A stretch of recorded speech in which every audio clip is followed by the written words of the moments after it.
All right. Yep. All right, what's good, everybody? It's your man Big Doug coming live at you with the TruPlayaz Podcast Episode number 33 on the docket. We're gonna recap Game of Thrones Season 8, Episode number 5. A lot of you guys watch the episode.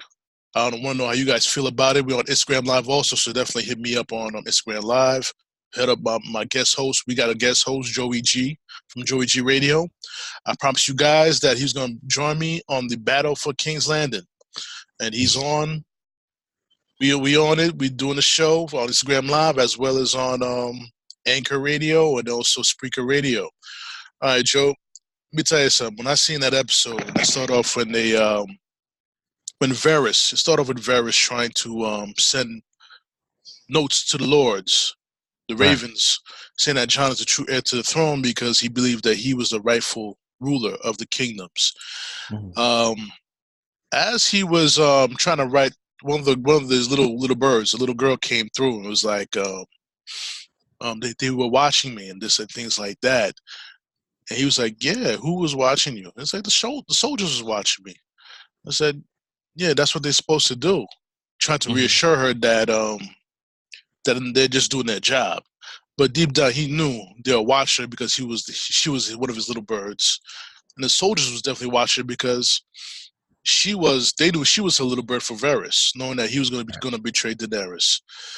We mentioned the last episode when she was planning to attack King's Landing. He told her, he told her straight out, it wasn't a good idea. Right. Hold off. And don't attack King's Landing. Mm. You know, after she lost Missandei, the way she lost Missandei and the way she lost Rhaegal, it was too much for her to even overcome to think rationally. You feel me? So she goes on, and you see Grey. Once I seen Grey Worm come in with the chains, I knew they got Varys. Yeah. Before that happened, if you remember, Tyrion goes to the room where the throne is in Dragonstone, where Daenerys was. Right. And she was like, "Oh, Jon betrayed me." And Tyrion's like, "No, it was Varys." I don't know if it was Tyrion dry snitching on Varys or she already knew it was Varys. She just wanted someone to confirm that. But Daenerys seemed in the beginning want to point at Jon as a betrayer and Sansa as a betrayer because she wanted him to keep the truth from Sansa and his family. Jon being the honorable guy he is, he's not going to do that. No, he's not going to tell my family. Tell my family so they know what's up. Mm-hmm. That's how Edgar would have handled it anyway. Edgar Stark, Ned Stark, would have. He would want to handle that in that manner. Right. If there was any business to be told, I got to tell the family because it's going to affect not just me but everybody in the family. Right. And being that he felt that close to them, he felt he owed it to them to tell them. It's a truth that they were living with that he didn't recognize until after he found out, pretty much. Right. So, but from that point, I thought she was. I thought, you know, all things considered, I thought she was going to bring Jon in for the execution or whatever she was going to do with him. But he comes into the room, the private room, with Grey Worm was there with his queen, you know, and Grey Worm was looking at Jon type funny. And Daenerys said it was cool, he's cool, let him come and talk. Then she reiterated to him about how come you told Sansa, you know Sansa was going to try to find a way to put you on the throne or try to deceive because she doesn't like me and things like that. I'm like, man, listen, Jon's gonna do what he wants to do for the best for his people. Right. That's his responsibility. The North is still his responsibility by the end of the day. Right. You know what I'm saying? So she got upset about it. Then they chained up Varys and then they brought him to be executed by fire by Drogon. But I don't know if you noticed in the episode that did you notice that when she said Dracarys, did you just notice a little hesitation from Drogon? Yeah, Drogon wanted to see what what he was doing it, or who he was doing it to. Right. And he looked Varys in his eyes. I want to say yes, there was a hesitation. It was like, should I do this? Would you betray? Maybe he was thinking, well, I don't think this is the right move. Mm-hmm. I'm not sure, but I felt there was a hesitation before he actually listened to the execution of what Daenerys said. Right. So I think more than so. He wanted. I guess he wanted. My opinion was, I thought he wanted to get Jon's order to kill Varys. Yeah, it could have been that too, because during the time that Jon has been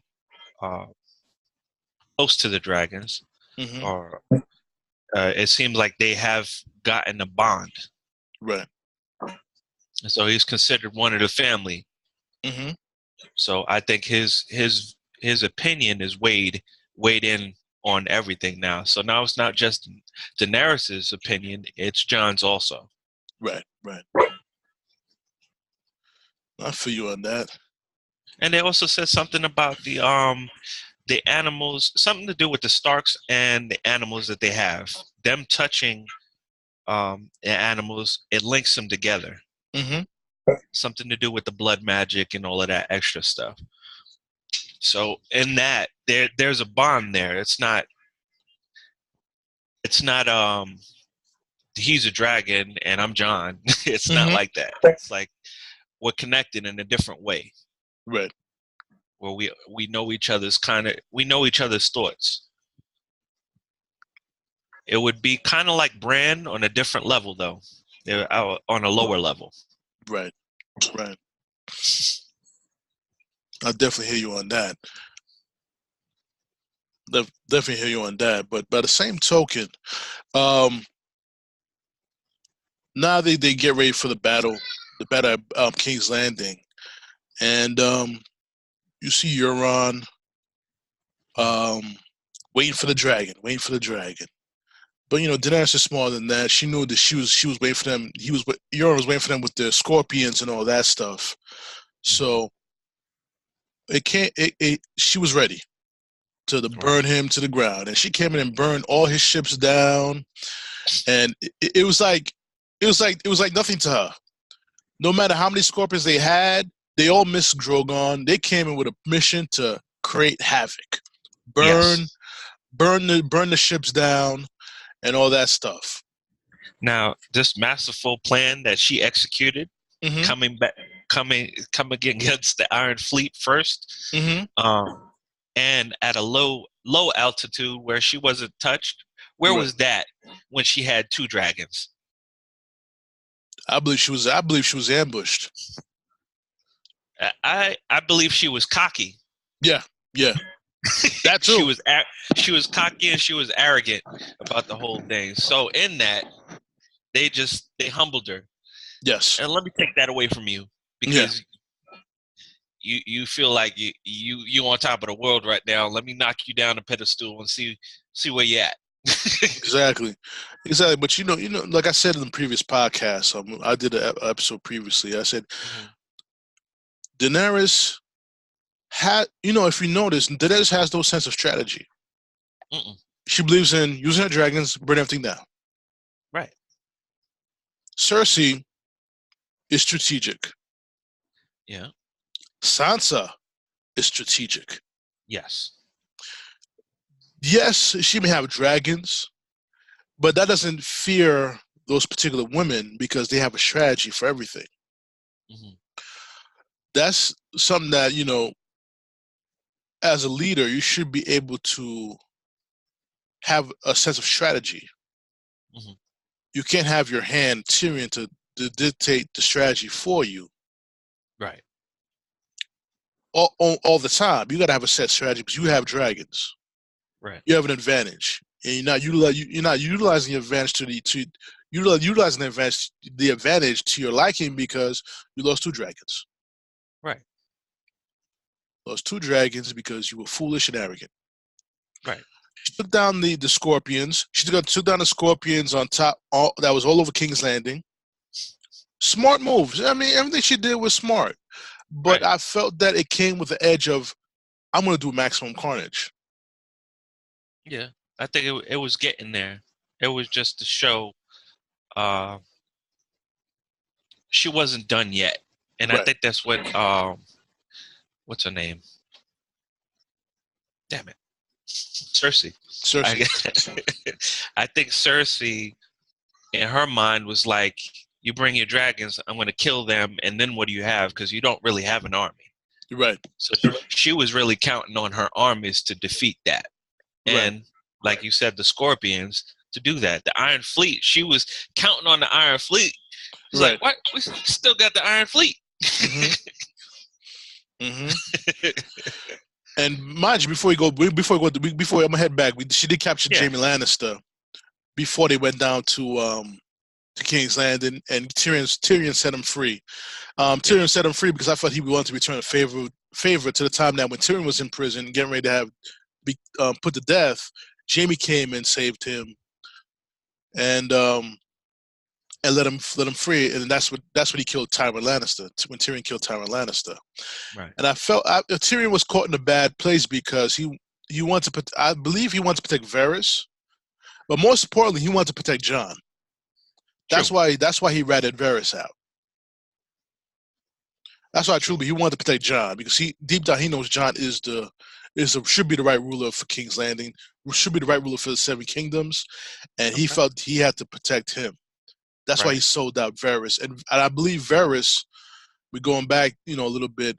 I believe Varys, understood what Tyrion did. Mm-hmm. Actually, Varys always had a plan from the beginning. If you go all the way back, he had a plan. His plan was to put somebody on the Iron Throne that was for the people. He wanted the people to be protected. So any move that he made strategically, conniving or whatever schemes he devised, it was for that sole purpose. Right. I believe Tyrion also is in that manner. He's not as conniving. He's more strategic in his plans to execute the same notion. He's for the people. Right. He's seen tyrants. His father was a tyrant. His father was a tyrant. Yes, he was a very militant leader, but he saw the flaws of that. He wanted somebody to be in the throne. What Daenerys was in the beginning, compassionate, the breaker of chains. Right. He saw somebody compassionate to put in the throne, so he backed that. Like, I can get behind that if that's where we're going. But to go against that and start to veer towards the Mad King or another Lannister on the throne is just like, nah, I'm not with that. Nah, I don't blame him either. And he said, before Varys was burned alive, he said, goodbye, old friend. And Tyrion felt bad. He felt bad, but the greater good is make sure Jon stays alive. But they understood that. That's the pact that they made, though.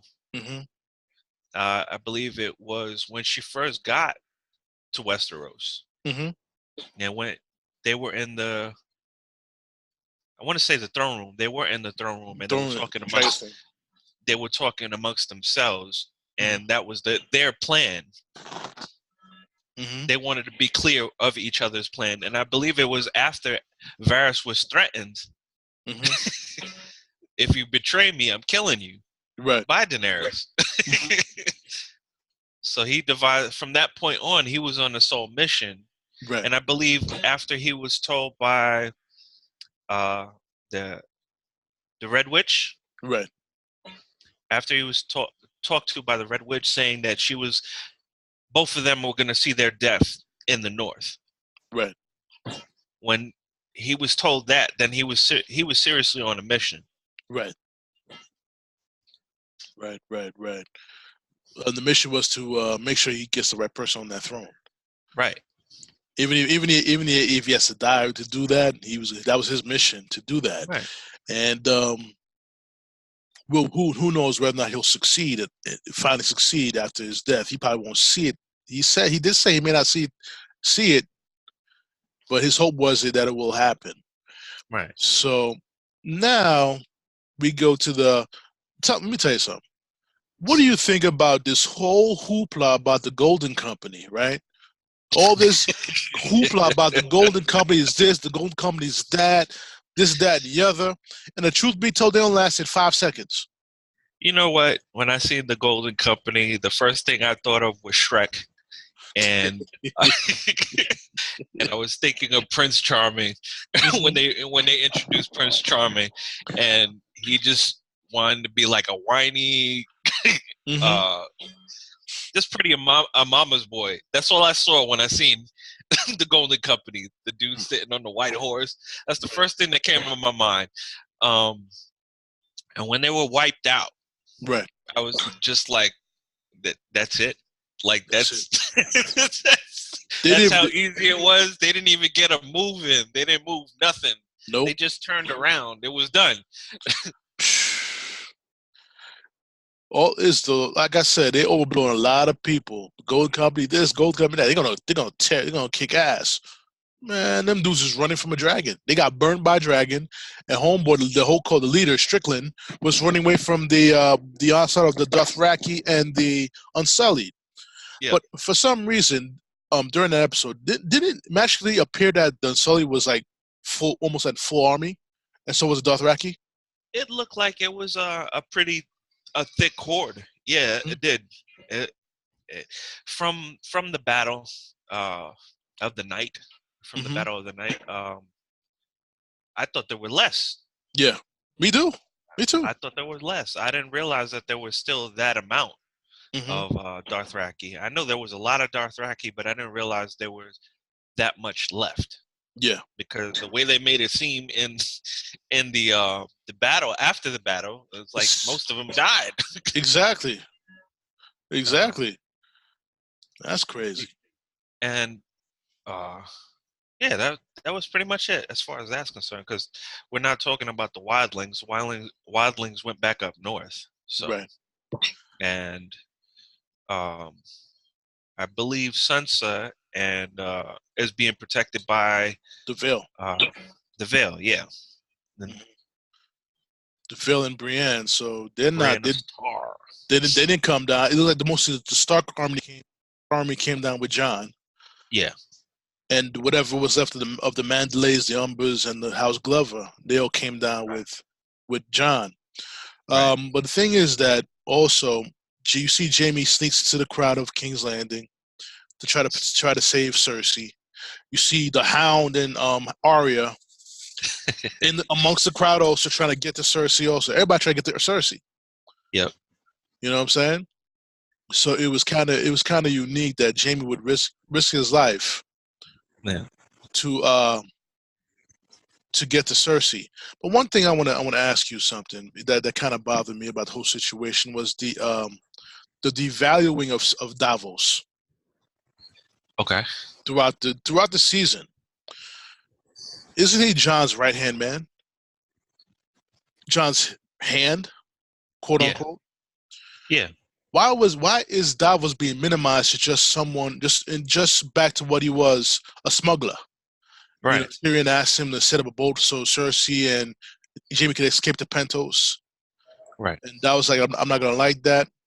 The one biggest mistake I have was with Jon is if you're gonna tell someone the truth of your true identity once you got it from Sam, it shouldn't be his family that he should have told first. He should have told his hand, Davos. Right. To have an idea, have a strategy on how to tell to people without you coming across as you try to take the throne. Right. So if Davos was the one who said it, then I don't think Daenerys would have been as threatened. Since she heard it from Tyrion or Varys or from Sansa. I kind of agree with you, but at the same part, in Daenerys' mind, it's a threat to the throne. Right. It's a threat to her throne, and she's been counting on this since we go back to the Dothraki. Since the Dothraki promised it that we were going to go across. Since Drogo told them we're going across the sea, we're going to conquer, we're going to take the throne, we're going to get all that. Exactly. Since he promised that, I think she was on a mission. That was what's going to happen, regardless. So, because all those people that died would be in vain. Right. If she doesn't get the throne in the end, all the people that died, that's weighing on her. Mm-hmm. All the people that died along the way to get to that throne, if she doesn't have the throne at the end of that, right, that she promised her people, the Dothraki, mm-hmm. at the end of the day, the Dothraki are like, yo, you promised us this. Right. Why don't we have that? Like, what's going on? Exactly. We followed you. Mm-hmm. Exactly. So let's get back to the actual battle. The battle ensued. They got in. They breached King's Landing. They're in King's Landing. Jon is leading the way. In the way, Jon is like, okay, I'm going to stand by and see what's going on here. Then it got to the point they were starting to kill people around them, and then they encountered the large Lannister army waiting for them at the little corner and stuff like that. And the Lannister army knew when they were defeated that, all right, we're beat. The dragon has burned the freaking city down. They're not all about trying to protect their family and their citizens. So the best way to protect, in their eyes, was to protect their citizens since they were done, was to drop their weapons and surrender. Also, what are we gonna fight for? We have strength in numbers. Right. If we know we're in a losing situation, why go to battle and lose all these good men? Right. Why? Right. In the end, we don't have a queen that we really want to back anyway. Right. Had it been the father, I think they would have did it. Right. One, out of fear, and two, out of respect. Right. Because in the end of it, he has something for them. He has an incentive for them. Right. She doesn't have that. No. You fighting or you dying. Exactly. She Cersei. The problem is with these queens were not loved; they were feared. And when you're seeing that, you're going to see that with Daenerys also, with the Dothraki as well as the Unsullied. Also, they fear her. But my problem is that Jaime. The reason why Tyrion let Jaime go in the first place was to make sure he gets to the bell, so he can ring that bell for surrender. Right, for the people. For the people. Jaime didn't get there in time. His whole purpose was to get to Cersei and protect her. But the problem I have with this is that this is where Daenerys was totally wrong. This is where Grey Worm was totally wrong. I thought Grey Worm pulled a bitch move. First of all, pulled a bitch move. I don't give a damn if you're heartbroken over your girl that got her head chopped off. You should have done a better job protecting her while she was on that boat. Okay. Truth be told, if you love her that much, you protect her while she was on that boat with you. Make sure you hold her hand, send her off to get captured. Right. You know what I'm saying? And you saw the Lannister army drop their swords. You think the battle's over. All right. They won. People are still alive. Arya and the Hound are still walking calmly through the King's Landing. Jaime trying to get to Cersei calmly. The bells are ringing. Then all of a sudden, Daenerys had this look on her face. She was like, can't suppose when she heard the bell ringing and ringing and ringing. She's like, fuck it. Burn the city. She went full maximum carnage. And from that point, Grey Worm took his cue, took his spear, and threw it in the back. I don't know if he threw it in the back of the Lannister army, of the soldier there that dropped his sword, or he threw it while he turned around. But whatever it is, you don't strike a man when he dropped his weapon. Nah, it's not an honorable thing to do, and I don't feel like there was a need for it. Right. I don't feel there was a need. Everything that happened after that point was excessive. No, it was done. It was totally done. And you noticed Jon looking around, like, what the? He's like, wait a second, I didn't sign up for this. You seeing people getting burned, the citizens of King's Landing running around, getting burned. That's that's something that John could not back. He could not back, and he didn't know how to handle that. We're talking about innocent people. At this point, these are not enemies. These are innocent people that are dying because they already surrendered. Right. He's been through different wars where it's like, okay, I have to get through this, but I think this is totally different. This is emotional, right? On top of. But you notice the one thing that we forget during this. John was in the Night's Watch. Thank you. John was raised as a Stark. Careful. He was there to protect the realms of men, not to murder them. The realms of men, yeah. Not to murder them. So basically, he just went against his vows by watching this happen. Right. And Davos was like, "What? Wait a second here." And you notice when John was trying to hold off his men, because they turned savage too. Yeah. He's trying to hold off his men. You saw Grey Worm looking at John like, "What are you doing? You should be loyal to our queen." This is where the disconnect is between John and the Unsullied and the Dothraki. John lives by a code. Protect the realms of men. Yes. By those values, John is a free man. True. But what the Dothraki did, and what Grey Worm specifically did, was acted like slaves. True. Yes, slaves rebelling. Yeah. Yeah. I agree with that. They acted like slaves rebelling. Right. Against the tyrant. Right. Well, actually, they didn't. They weren't rebelling, but they weren't rebelling against the tyrant. They were acting as slaves on behalf of the new tyrant, which is Daenerys. Oh, in this case, yes. In this case. So, and what Daenerys effectively did, this is where she became strategic too, unbeknownst to her. By her doing that, killing all those innocent people, Jon was with her, technically with her through that whole thing. Think about his reputation being tarnished.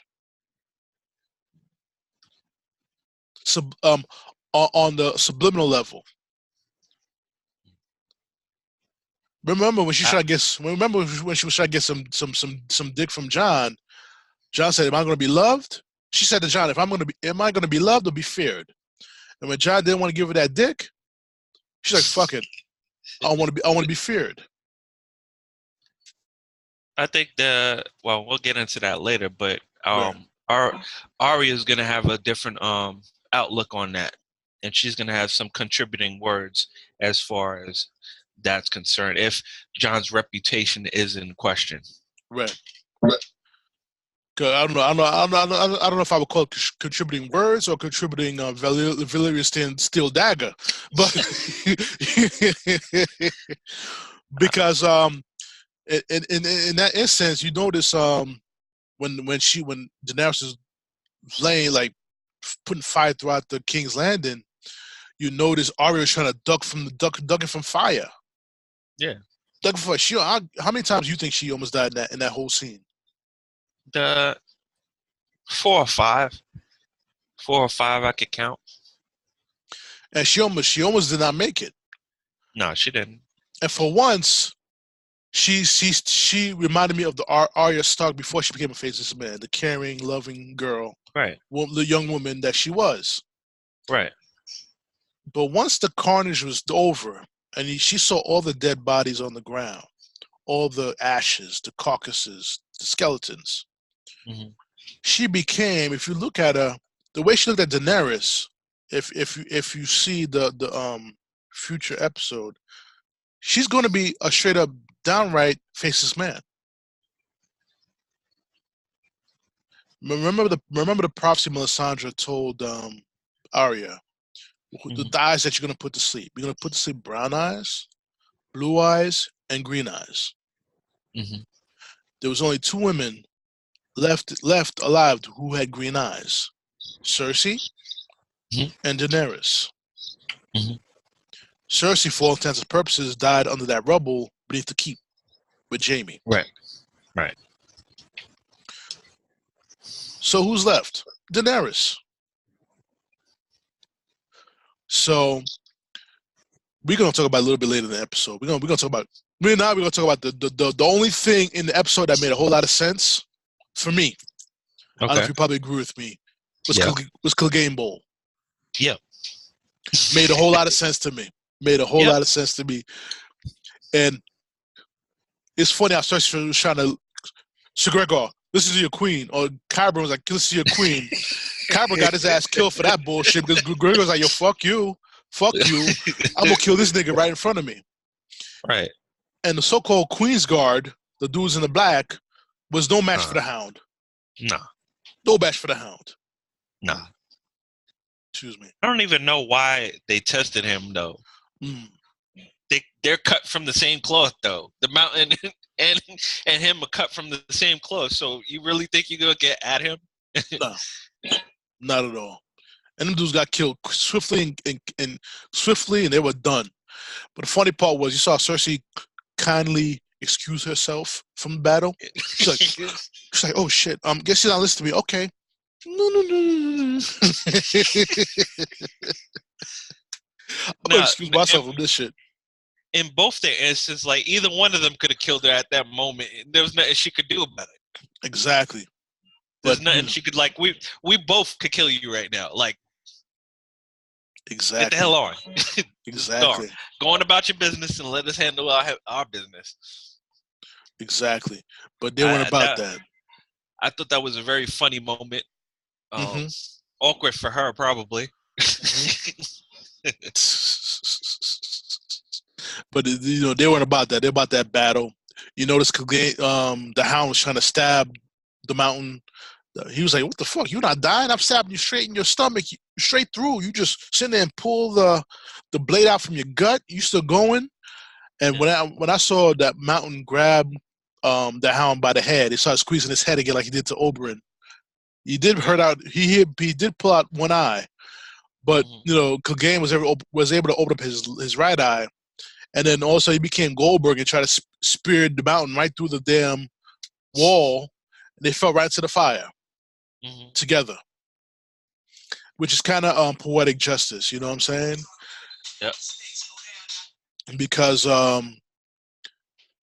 because when the Hound was playing with Clegane's toy, he shoved him into the fire. And this is poetic justice. The Hound pushes the Mountain into the fire. They both die together. Yeah. I think that's one of the reasons why he feared the fire so much. Right. He knew that was his end. Yeah. It was his beginning and it was his end. Right. Right. I totally agree with you on that. But what the beautiful thing is, also the story between him and Arya, the Hound and Arya came to a poetic ending, a perfect and poetic ending. Yeah. He became a father figure to her at the end. He's like, listen, you can't go where I'm about to go. If you go where I'm about to go, you're gonna die. And in so many words, say he doesn't want that for her. Right. This is not your destiny. This is not your road. This is my road. You need to go on and do what you're supposed to do. Right. And without saying so many words, yes, he did care for her. He grew to love her along the way. I mean, yes, he was annoyed because like anything, he didn't like people being too close to him. Right. But at the same part, he liked her enough to keep her close to him. Exactly. Exactly. And the thing was, and then when they finally separated for the very last time, Arya told him, Sandor, thank you. Now, the crazy part is that's the first time I heard his name. Yeah. In the show. I was like, Sandor. I haven't heard that name throughout the season. Exactly. Seasons. I'm like, wow. Exactly. So it was bittersweet. I kind of figured the end was coming for him, the way she said his name and all that stuff. And then she goes about the way her role now is to protect the people, get the people into safety during the carnage that Daenerys is doing, burning people, burning kids alive and stuff like that. It was even a point that one of the soldiers from the north was going to take a woman and rape her. Yeah. And John was like, "What the hell are you doing? You'll stop." That's too much. Like, we're not here for that. That's Right. that extra stuff that John didn't want to be a part of. Right.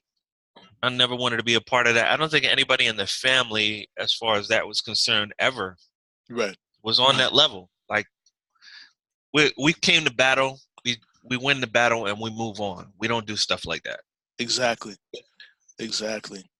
So, and he ended up killing the guy for that. So we'll see what happens if his troops will still ride with him after that.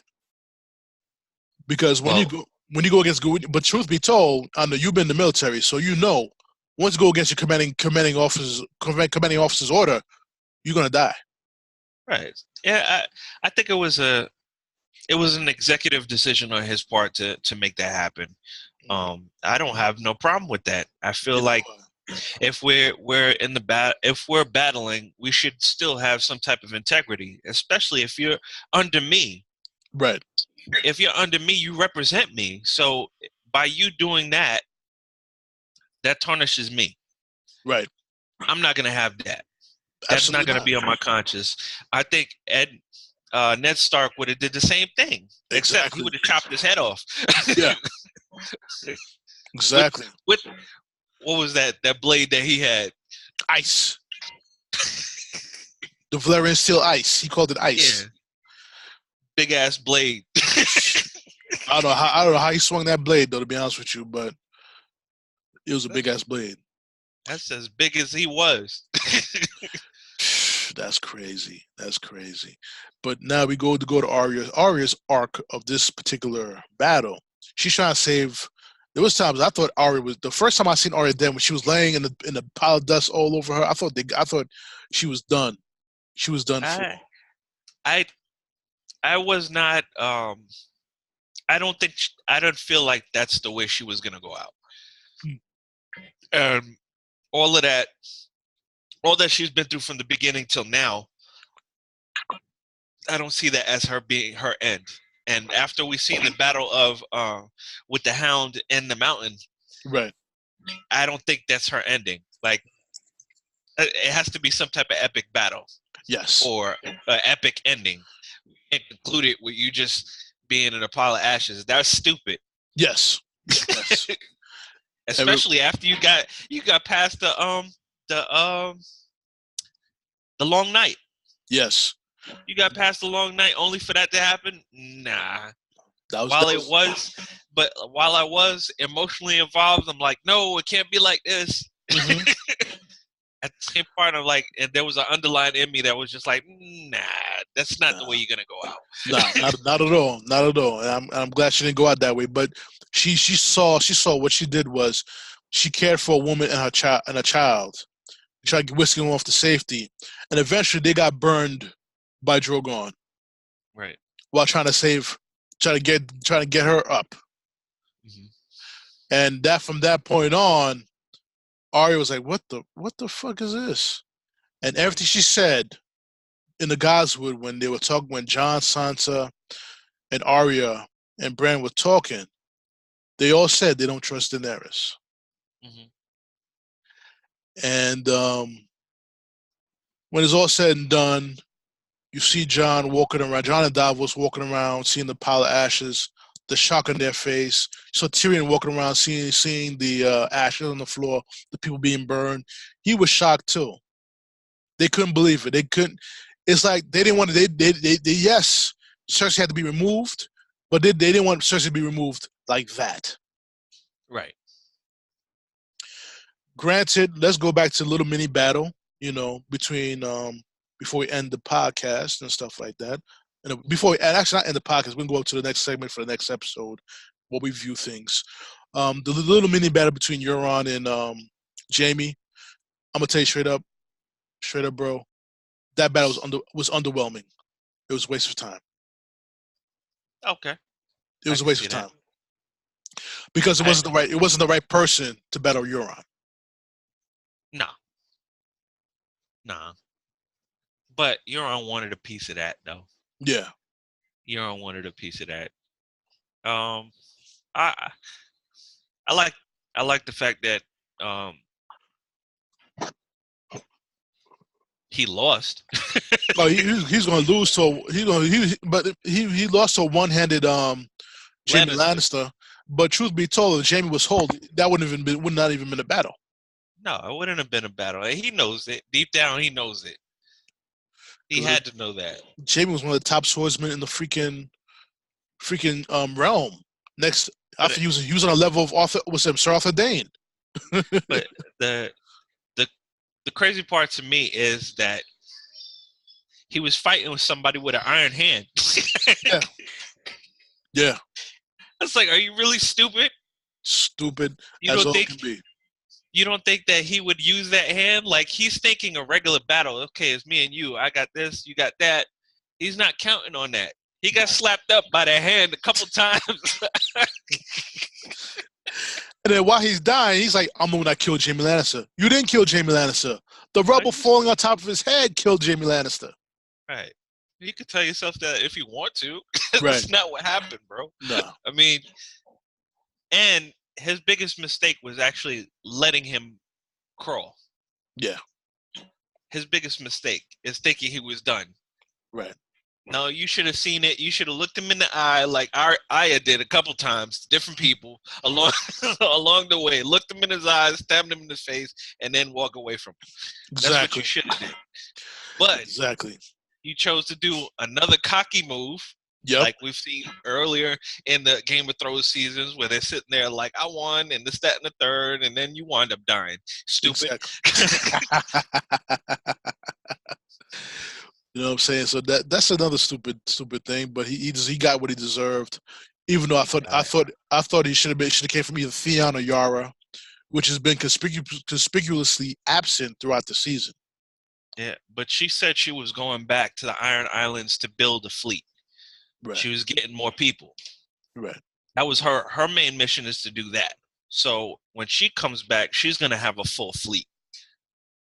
Right, but you know damn well she's gonna hear what happened at King's Landing. Yeah, she's gonna hear. But now, who does she back in that situation? I'm guessing she's gonna back the Starks because he felt that close to them, and he's considered a brother in their eyes.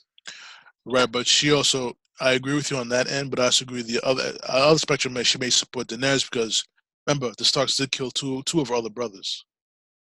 Mm-hmm. And all three of her brothers died in the Starks' war. But they kept him alive. They kept Theon alive. Right. They never harmed Theon. And even through Theon's betrayal, mm-hmm. they still considered him a brother. Exactly. They were mad at him, but they still considered him a brother. Right. I don't know how Aya felt about him, but I know that Sansa, Jon, they put that to rest. You are a brother. You are a part of this house. Exactly. So, like I said, we'll see what happens. As we like I said, Davos and Tyrion, they're going through the rubble. I sense a lot of sadness amongst the four of them: Arya, Davos, Jon, Tyrion. A level of sadness. Yeah. This is not how we wanted it. Exactly. That's a major battle in itself. After the long night battle, now we go into this battle. Okay, It's over. This is not the way we wanted it. Right. This is not the way we wanted it. We wanted that person. That was it. Right. You kill the innocent people. So Daenerys? Yeah, Daenerys kills all these people. Who's she ruling now? Just Dothraki and Unsullied? Now the crazy part is, if we go back, I want to say that the Red Keep was a part of the family, if I'm not mistaken. It was a part of the Targaryen family. So it was a reminder of the Mad King. Exactly. It was also a reminder of the Mad King. So her burning it down was a new era. Right. Also a new era. Like, I'm burning this whole city down. We're doing something new. I'm the queen. That could be also another way to look at the situation, on top of all the other the extras that we put in there. But that's the way I looked at it as far as that was concerned. The Red Keep was a haunting reminder of the past also. Right. I definitely hear you. I definitely understand what you're saying about that. And it's a whole thing in the past, but then again, she says she's trying to break the wheel. And all she did, her technique, her strategy, was continuing the wheel of tyrants. If she really wants to break the wheel, then let John sit on the throne, or let the next person in line sit on the throne. It's going to be Exactly. for the people. That's how you do that. Exactly. Succeed. Succeed. But we're gonna stop talking about the episode right now, if you don't mind, and we're gonna go into the next the preview of the next episode here. Okay. Like I said, after the ashes, what do you think is gonna happen next episode? From the little preview we got after the episode. Honestly, I didn't really watch the preview because I was still reeling over the the episode. Right. I was still reeling over the episode, and I didn't really see too much of it. I think I saw bits. There has to be a closure. This episode is going to be about closure, so we're going to set things to an end. We're going to find out who's going to be on the throne. We're going to see who's going to be left alive after. Right. After the aftermath, because it seems like Daenerys is hell-bent on being the queen on the throne. Right. Jon, Tyrion, and a couple others are going to see, they want to see the right person on the throne. So that's the internal battle right there. Right. But while Daenerys still has the dragon and the Unsullied and the Dothraki, what's left of the Dothraki, I don't know. With the armies that they have, they're evenly matched. If we really look at it, they're evenly matched. The dragon, I don't feel like the dragon's going to be a part of this next episode, the last and final. I think it's going to be a battle of the North and Daenerys. Mm-hmm. Because Sansa's still there. Yeah. Brianna Tarr is there. Yes. And she's probably going to hear a new word of Jaime's demise. Exactly. She's going to want revenge. I said, "I'll have no fear than women scorn." Yep. And we see a lot of scorned women in the past few episodes. But the problem is, this is the key thing to the next episode, is the response from Sansa, knowing that everything went down in King's Landing. I truly believe when they met in the Godswood, when we didn't see on camera, they had I believe Jon, Sansa, Bran, and Arya had a plan in place just in case Daenerys goes mad. Mm-hmm.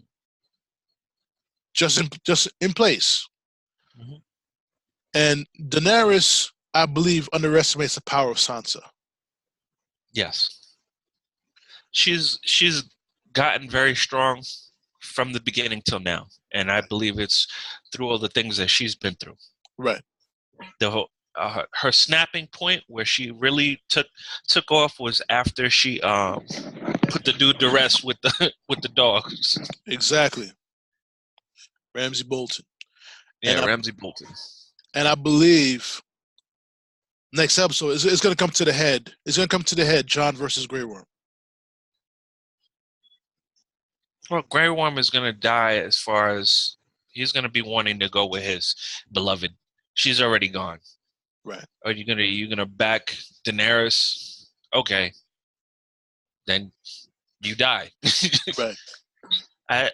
He's formidable, but he's flawed. He's not on Jon's level though. He's formidable, but he's broken. At this point, he's broken. So I'm not counting on that battle too hard. Right. I like the dude. Yeah. I like the dude, but at the same time, I still like Jon more because of he's honorable. Right. He's honorable. Jon was pretty much put as a slave also. Right. He comes from the same background, kinda. Mm-hmm. He was treated like a slave. Exactly. Like He a was treated pauper. like a, yeah, he was treated like a slave. So he understands that whole thing. So in the end of it, you're gonna have two people battling. One has nothing to live for. Right. The other one has a purpose. Right. His purpose is to rule the kingdom. You know what I'm saying? Whether we speak on it or not, his job is to rule King's Landing. That's what he was groomed for, under the right tutelage. I believe Rhaegar had a plan in case he were to die. The two men that should be raising his either Arthur Dayne or Ned Stark. Mm-hmm. You know, Daenerys speaks about how her brother was loved. He was loved by the people because he did for the people. Mm-hmm. But a lot of lords at the time didn't understand what he was trying to do. They called him a rapist. They called him a damn dragon, a Targaryen. They always fixate on Targaryen this, Targaryen that. But what he was trying to do is gain enough steam to overthrow his father. Mm-hmm. You know, if it wasn't Robert's rebellion, it was definitely going to be Rhaegar's rebellion. True. And to tell you the truth, it wouldn't be much of a war. Now, how much you want to bet that Rhaegar placed Jaime there to kill his father? Think about it for a second. We all know, if you heard any of the episodes, I know you heard the episodes and stuff like that. Jaime was right by the king's side at the orders of Rhaegar. Hmm.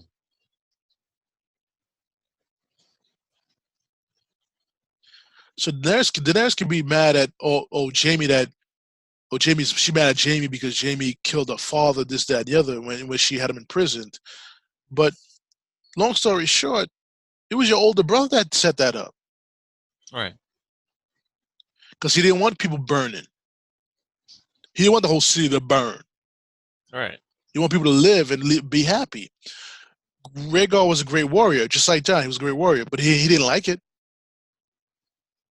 He didn't like the war. So did Jon. Jon don't like to go to war. Mm-hmm. But yes, it's a means. Right. So my opinion is that in the next episode, Daenerys is gonna die. I feel like that. It all depends. How? It all how depends. Is the question. Is it gonna be by Arya's hand or by Jon's hand? That's the key. Yep. Because I believe Daenerys gonna say, "I'm gonna go after Sansa now." Mm-hmm. So that's what I feel that. But like I said, I remember I wrote something in a group about Jon, the difference between Jon Snow and Daenerys. Daenerys is feared by her people. She broke chains. She broke chains to gain an army. She didn't break chains because she wanted people to be free. No. If that was the case, those people at King's Landing would have been alive. Right. She's in being the breaker of chains, mm-hmm. and going through that whole process. At some point, you're gonna gain that feeling of power, right? Invincibility, right? You gain that. Now, having that on you for so long, mm-hmm. you're gonna become arrogant, right? You're gonna become a Cersei, right? With the feeling of, I'm doing this for a righteous cause. Right. If you look at it, Cersei was doing it for a righteous cause in her own eyes too. Right. So were the other kings and queens at the time. Exactly. We all have our purpose on why we want to do everything, but bottom line, do you have a moral core? Right. The moral core, the moral compass, if you will, the moral compass in the whole situation, at the end of the day, does it put you on the throne? And can people look at you and be like, I back that king 100%, that queen 100%? True. That's what it boils down to. Mm-hmm. That's what it boils down to. At the end of the day, we want to see somebody on the throne that's for the people, caring, compassionate for the people, and we can live in peace and harmony. Right. And we're protected. Exactly. We don't have to worry about you. We just have to worry about outside inevitability. Exactly. Exactly. And the most important thing, again, her arrogance. Yeah. If they do go take the episode to the point that she's gonna battle the Starks up north, she's gonna lose because you know why? The most powerful being in the realm is a Stark. Mm-hmm. Bran could take over the dragon at any point. At any point. If it comes down to it, Bran could take over the dragon. What you gonna do then?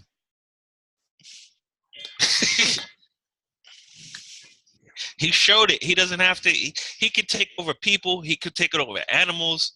Mm-hmm. Bran is the most underestimated person in King's Landing. Exactly. Exactly. And he's going to do that because whatever feelings he has left is for Jon. Mm-hmm. It's in there. It's a mixture. It's a mixture. Right. Now I go back to saying about that whole blood magic thing. For Mm-hmm. every animal that he's been in contact with, especially the wolves, he has a pack mentality. Right. He's going to protect his family first. Right. He's no longer just Bran Stark. That's what people keep forgetting. He's no longer just Bran Stark. He is the three-eyed raven. He is the wolf. Right. He is exactly. He's a mixture of all of that. With that, he's a mix of all of them with Bran Stark in the middle of that. Right. And to see of the past and the future. Right. Definitely agree with you. Definitely agree with you on that. And that's something that it should strike fear to Daenerys' heart. Yeah. Because once he walks into Drogon, bye-bye Unsullied, bye-bye Dothraki. Now where's your army now? Yeah.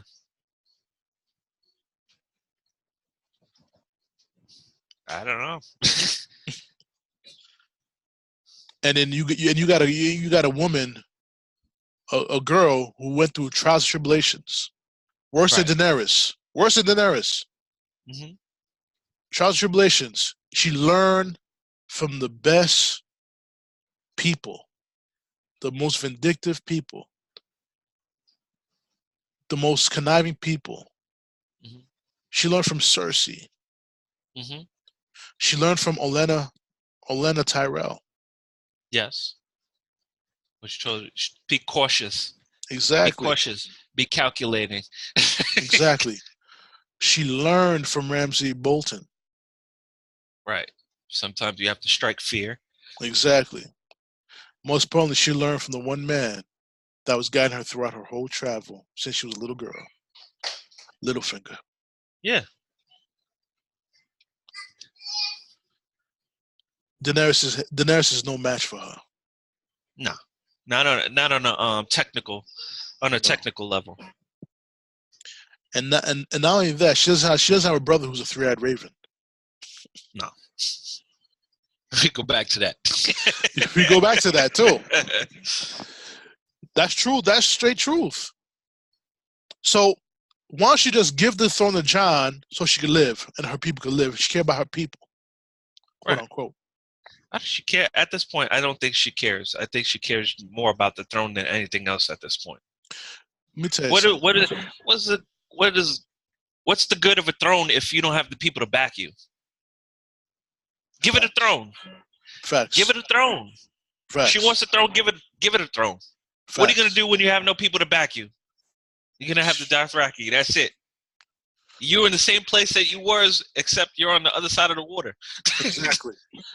If you notice something, in the beginning, when she saw after the aftermath of Battle of Winterfell, you saw the guys was Tormund was wax poetic about Jon, about how he was I see him ride a freaking dragon. Only a madman or a king can ride a fucking dragon.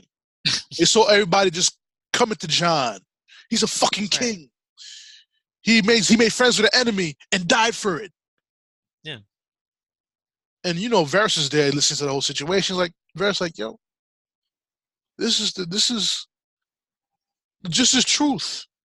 The people love Jon. They don't fear him. Not for nothing. In that situation, we go back to olden times. Women were not looked at as being a part of the throne. Right. If we want to get into that whole extra part of the point of view, is like, we're not looking at you as a person that should be on the throne. Right. It's for the men. But Joe, listen, you're gonna piss off a few women watching this TruPlayaz podcast, man.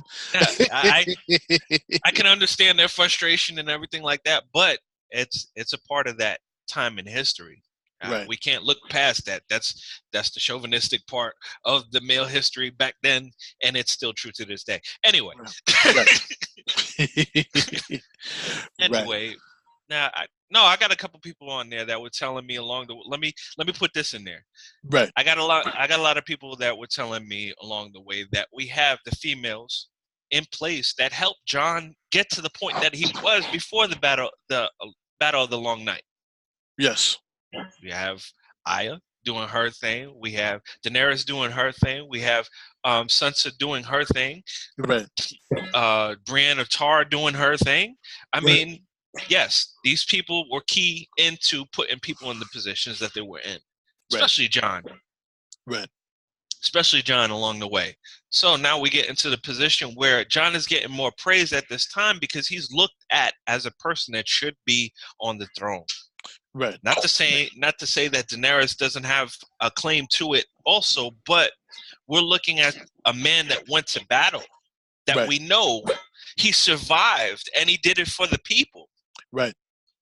Daenerys didn't do that until she was on the field in the Long Night. Right. But she was protecting one person. Herself.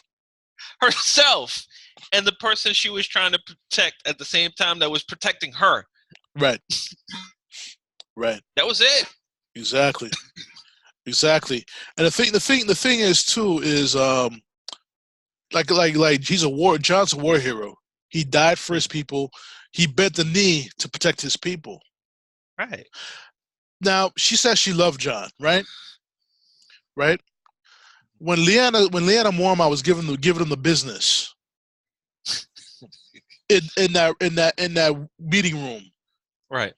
If you truly love a man, let's say I have my girl.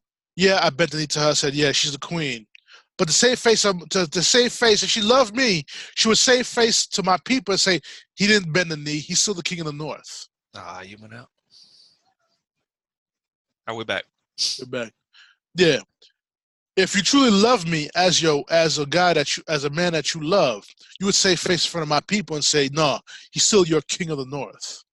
Right. Throw a little white lie in there. Right. Don't sit there and be like, I'm still the queen. Right. That's all she wanted to hear. Right. What is the title? What is the title? What is the title? You die the same way, man. You live and die the same way. She's so hell bent on this title. I don't get that part of it. Mm-hmm. I don't get all the battles that you've been through and everything like that. I don't understand just having a title. Jon at this point was like, I don't want a title. He had a title when he was on the wall. Right. He didn't want it then. Nah. He just wanted to live. Just wanted to live. Yeah, and protect the people. Yeah, that's about it. Live and protect the people and stuff like that. So that's pretty much who Jon is, man. And Jon's gonna be in the middle of. Let's see how this episode plays out, because you know what it is too. We had a lot of twists. We had a lot of twists and turns throughout this season. Yeah. What I want to say before our grand podcast after the season's over, because there is another episode after the next one, which is going to be done a few weeks later. If you didn't see the preview for that, I just wish the writers took more time to put this together. And I just felt you've been on hiatus for 2 years. Have your biggest fans wait for you to have to drop this season, you give us 6 episodes with which all intents and purposes was rushed. All intents and purposes, it was rushed. I mean, they were great episodes, but they were rushed. You know, so like I said, I don't want to talk about that now. We'll get ready for that big podcast that me and you are gonna have after the series is over. Okay. And hopefully, I'm gonna have more people joining us on the podcast. Also, some other guest hosts who are big avid Game of Thrones fans. Some of them you've seen through my messenger yesterday. Yeah. So I'm gonna try to get them involved, get them on a Zoom, and we gonna make it on and popping on that podcast after the whole series is over. I came in on the tail end of that conversation yesterday. Yes. I do have an alternate theory. I have an alternate theory that I'll expose once we have the final one. I have an alternate theory on the whole thing. Right. And I want to say Bran is the key to that. Bran is going to wind up being the key to that. Past, present, future. And that's all I'm going to say about it right now. I'm going to look into it a little bit more and get a little bit more research into that part. But I'll leave y'all with that. Definitely. I can't wait. I can't wait for that episode, to be honest with you. I can't wait for that episode. And another thing too, before we end the podcast on this note, I'm gonna give you a preview who I believe is gonna be the winner of the Game of Thrones. It will be Sansa Stark. Okay, Lady Sansa. Sansa Stark will be the Queen of Westeros. She'll be the Queen of the Seven Kingdoms. I believe that. Not because Jon dies. I think Jon's going to give her the title. He's going to assume. I think this is how things are going to play out. He's going to assume the title of king, then give to Sansa while he goes up north with Tormund and the Wildlings and live his final days. Do you think Tyrion will be either at her side, or do you think Tyrion is going to be marry Sansa? I believe if he doesn't get killed, he will be Sansa's husband again. So that would make him king. Yeah. Of the North. and the Seven Kingdoms. Where he was promised by his father. Exactly. Exactly. Not just the North, of the Seven Kingdoms. Right, of the Seven Kingdoms. It was promised that the North was promised to him. To him, yep. By his father. Yep. Here we go back to that. And then finally, you will have a Stark in the Iron Throne. Right. Finally. It should have been Ned that took the Iron Throne when that rebellion happened. It should have. Ned didn't make the right moves fast enough. Right. He didn't make the right moves fast enough. Had he had done that and had some contingency plans put in there, he would have been fine. Right. Varys was willing to help him. Exactly. But he wasn't willing to sacrifice himself at that time. No. At that time. Now that the game is almost concluded, he put his life on the line to set that plan in motion. For Jon. Mm-hmm. But one question to you before we end the. Or for a Stark. Yeah, for a Stark. Because you gotta put that alternate ending in. You put in there earlier. Yes, for a Stark. But one question to you is, why didn't when Robert was killed or died? Right. We all know he was killed. Anyway, Ned was King Regent. Right. According to the order of Robert Baratheon. Why at that time did Ned not put Jon in as the heir to the throne at that time? Because he knew the truth. Because he knew Cersei was going to kill him. Okay. He knew Cersei was going to kill him. Because she knew of a child. Yeah. She knew of a child, another Targaryen. She knew of it, but she didn't know who it was. Right. Now that was the whole thing there. When Robert was alive, he was like, I'm going to kill all of them. Right. He was concerned he was concerned about Daenerys because he found out the Queen of the Dragons. Right. He found out about her, but at the same part, he didn't know about Jon. Exactly. Now that was the biggest secret that Ned Stark kept from him. Right. This is my boy. We went to battle together and everything like that. Exactly. Now he did tell Jon. He told Jon, when you come back from when I come back from this, because he was going where he was supposed to be the hand, right hand, the hand. Mm-hmm. When I come back, that's when he was supposed to tell him. Mm-hmm. I believe if he told him after that, while he was on the wall, they would have found a way to get him out of there. Yeah. But it was in his best interest to send him there as protection for Jon. Right. Like I went back to think about his strategic move, and it was just like, it made sense. I'm going to send him to no man's land where he should be protected. Exactly. Nobody knows he's there. It's a place for outcasts and everything like that. Nobody has to watch over him and know why he's there. Right. He's just there, and I'll come back to him later and I'll let him know. Yes. When the time is right. Good answer. I like that. I like that answer. But definitely, bro, we're gonna end the podcast at this juncture. It was a great podcast, definitely. We're gonna do this again. Hopefully, we can do it next week when we do a recap of the final episode of the season, with you there, and plan on other things as well. Once again, people could definitely listen to my podcast on Anchor, Spotify Radio, Google Podcast, Apple Podcast, iHeartRadio, TuneIn Radio, Breaker Podcast as well. If you have any questions, definitely hit me up on TruPlayaz Podcast at gmail.com, which is TruPlayaz at gmail.com. And also, you definitely hear this episode on JoeyG Radio. Once we get it up and once Joey's back up, definitely hear you on that. Hopefully, we get more co-hosts on the show.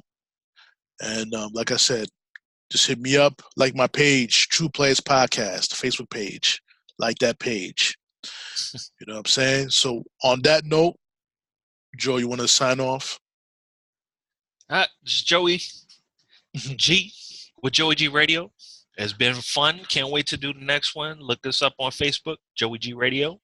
Yep. And we're coming soon. We're doing a revamp of the radio station, and I'll be having it out to you really soon.